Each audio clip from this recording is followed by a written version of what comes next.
다시 찬바람이 또 찬날씨가 다시 올지는 모르겠습니다만은 이제 다음 주면 3월이 시작이 되고 그러면 성큼 우리 곁에 봄이 오지 않을까 싶습니다. 봄이 되면 아마 또 많은 분들이 집을 좀 정리하고 싶고 새롭게 단장하고 싶은 그런 사람들도 많이 있겠죠. 제가 지난 주간에 재밌는 직업을 가진 사람을 보았습니다. 정희숙 대표라고 하는 분이신데 이분은 똑똑한 정리법이라고 하는 책을 쓰셨더라고요.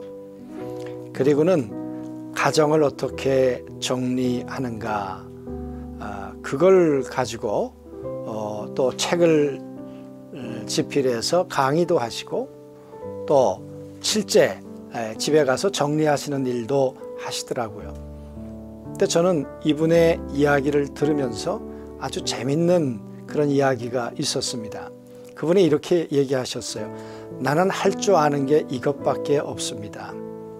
그래서 이걸 하는 것이 좋고 재밌어서 했습니다. 그렇게 하다 보니까 오늘의 내가 되었다는 거죠. 그러면서 이렇게 정리하는 일이요, 한 달에 평균 2천만 원 수입을 얻고 그리고 많을 땐 5천만 원까지 수입을 얻는다고 그러셨습니다. 내가 할 수 있는 재밌는 일, 이것밖에 할 수 없고 또 가장 재밌고 흥미있는 일이어서 이 일을 하기 시작했는데 그게 사람들에게 유익을 주고 또 생활에 수입도 가져오게 되고 그랬다. 목요일 날은 하나님이 내게 주신 가장 잘할 수 있는 일이 뭘까? 흥미로운 일이 뭘까? 그런 것들을 찾고 개발하는 그런 그리고 돌아보는 날이 목요일 날이 되겠습니다. 오늘 하루도 하나님 앞에 감사하고 찬양할 일들이 무엇이 있을까? 오늘 시편 47편 새벽의 말씀이었는데요. 하나님께서 찬양하라고 하셨죠. 우리는 기도 쉬는 죄는 죄라고 생각하지만 찬양하지 않는 것은 죄라고 생각하지 않는 것 같아요. 감사하지 않는 것도 죄인데 하나님 앞에 해야만 일인데 안 하고 살고 있는 것이죠.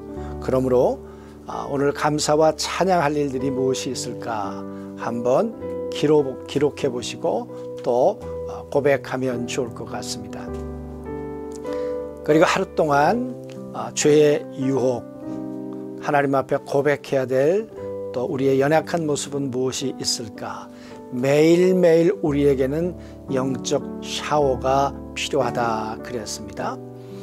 그래야 우린 하나님하고의 친밀감 유지할 수 있고 주님하고의 동행이 가능하다 말씀을 드렸습니다. 시작하면서 말씀드렸습니다마는 나는 이것밖에 할 수 있는 게 없어요. 나는 이게 너무 재밌어요. 나는 이게 너무 흥미롭고 좋아요 하는 부분, 여러분 그걸 찾아내는 것이 정말 중요합니다. 하나님은 우리 하나님의 사람들, 모든 일반 사람들에게도 마찬가지겠죠. 그런 인자를, 그 DNA를 심어 놓으셨다니까요. 그걸 찾아내는 것이 우선이고요. 그리고 그걸 잘할 수 있도록 끊임없이 개발해 가는 거죠.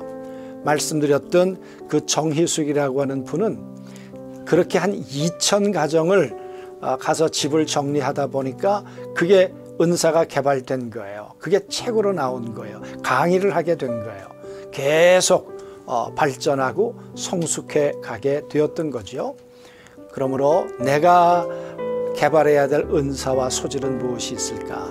그리고 하나님이 주신 이 일을 가지고 어떤 봉사의 일을 하고 있을까? 그분이 강의 중에 잠깐 눈물을 이렇게 눈시울을 적신 일이 있었어요. 자기가 가서 보니까 이거는 누가 해줄 수 있는 일이 아니구나. 내가 오지 않았다면 어떻게 했을까? 물론 거기에 대한 적당한 보수를 받겠습니다마는 그럴지라도 이 일을 통해서 사람들을 섬기고 봉사할 수 있다는 것, 정말 그건 유익한 일이지요. 그러므로 봉사일을 하고 있는가? 그래서 우리는 청직이라는 것, 우리 은사의 청직이, 시간의 청직이, 그리고 우리의 또 물질에 대한 청직이 뿐만 아니라 우리의 건강, 이 모든 것에 청지기로 살아가고 있는데 어떻게 살아가고 있을까? 매일매일 돌아보면 좋겠지만 일주일에 한 번 정도라도 우리 자신들을 돌아보며 끊임없이 자기를 개발한다면 달란트를 땅에 묻어두는 사람이 아니고 이것을 통해서 하나님 나라와 또 사람들을 섬기는 복된 삶, 그리고 다가올 천국을 예비하는 그런 성도의 삶이 되리라고 믿습니다. 오늘 우리 자신들을 이렇게 돌아보고 늘 돌아볼 때 부탁드리는 것은 내 자녀들의 열정과 은사는 무엇일까? 그걸 끊임없이 찾아내고 또 독려하고 격려하는 일이 또 우리의 부모의 몫이다, 이런 생각이 듭니다. 오늘 나 자신과 우리 자녀들을 위해서 함께 기도하고 오늘 이 밤을 주님의 품 안에서 안식하도록 하겠습니다. 하나님 아버지, 감사할 일도 또 하나님 앞에 회개할 일도 하루의 삶 속에 있었습니다. 하나님, 이 고백과 또 이 중심이 늘 하나님과 동행이 가능하게 하시고 하나님과 함께 동행하는 이 친밀감이 우리의 영혼의 평안이 되게 하시고 하나님으로부터 오는 지혜와 능력이 되도록 도와 주옵소서. 이 땅을 살아가며 나만이 할 수 있는 그 유일한 일들을 찾아내게 하시고 그걸 개발하고 또 발전시켜서 하나님을 섬기고 몸된 교회도 섬기고 또 많은 사람들을 유익하게 하는 복된 인생이 되도록 우리 모두를 인도해 주옵소서. 물질과 시간과 또 건강과 이 모든 것의 청지기로서 잘 관리할 수 있는 지혜와 또 은총도 허락해 주옵소서. 오늘 우리 자녀들의 생애도 그렇게 복되고 선하게 인도해 주시기를 원하오며 예수님의 이름으로 기도하옵나이다. 2월 25일 사순절 제8일 무엇을 행해야 영생을 얻으리까? 마가복음 10장 17절부터 22절 말씀. 예수께서 길을 가실새 한 사람이 달려와서 꿇어앉아 묻자오되 선한 선생님이여 내가 무엇을 하여야 영생을 얻으리까? 예수께서 이르시되 내가 어찌하여 나를 선하다 일컫느냐? 하나님 한 분 외에는 선한 이가 없느니라. 내가 계명을 안 하니 살인하지 말라, 간음하지 말라, 도둑질하지 말라, 거짓 증언하지 말라, 속여 빼앗지 말라, 내 부모를 공경하라 하였느니라. 그가 여짜오되 선생님이여 이것은 내가 어려서부터 다 지켰나이다. 예수께서 그를 보시고 사랑하사 이르시되 내게 아직도 한 가지 부족한 것이 있으니 가서 내게 있는 것을 다 팔아 가난한 자들에게 주라. 그리하면 하늘에서 보화가 내게 있으리라. 그리고 와서 나를 따르라 하시니 그 사람은 재물이 많은 고로 이 말씀으로 인하여 슬픈 기색을 띠고 근심하며 가니라. 아멘.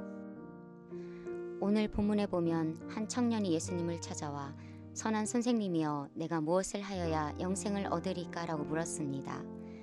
그때 예수님께서 내가 어찌하여 나를 선하다 일컫느냐? 하나님 한 분 외에는 선한 이가 없느니라고 말씀하셨습니다. 이 청년은 주님을 오해하였습니다. 그는 예수님께 선한 선생님이라는 호칭을 붙였습니다. 헬라어로 디다스칼레, 디다스칼로스라 하는데 좋은 선생이라는 뜻입니다.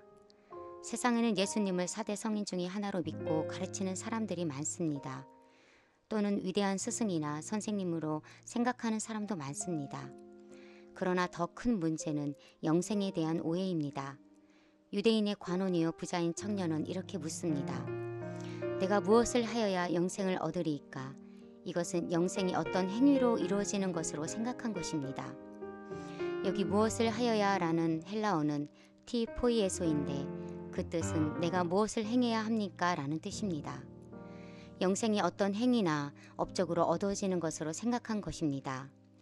영생이나 구원은 하나님 앞에 어떻게 행하느냐가 아니고 먼저 어떤 존재가 되느냐입니다.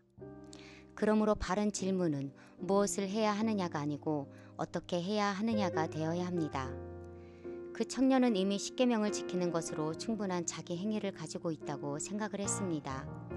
그 생각이 그에게 부자의 마음을 갖게 했을 것입니다. 그런데 주님이 말씀하십니다. 너에게 부족한 것이 한 가지 있다. 너의 재산을 팔아 가난한 사람들에게 나누어 주고 나를 따르라. 청년은 이 말씀이 근심이 되었습니다. 그 사람은 재물이 많은 고로 이 말씀으로 인하여 슬픈 기색을 띠고 근심하며 가니라. 재산이 많았기 때문입니다. 팔아 남에게 줄 수 없고 포기할 수 없는 재산이 그에게 있었습니다. 무엇을 하여야 영생을 얻을 수 있는지 묻는 청년에게 주님은 그 모든 것을 가지고도 영생을 얻지 못하는 그에게 부족한 한 가지가 무엇인 줄 아느냐고 되물으신 셈입니다. 영생을 얻기 위해 나에게 필요한 것과 부족한 한 가지는 무엇입니까? 오늘의 기도. 주님, 나에게 부족한 것이 무엇인지 깨닫게 하시고 하나님과의 올바른 관계를 갖고 살 수 있도록 도와주옵소서. 아멘.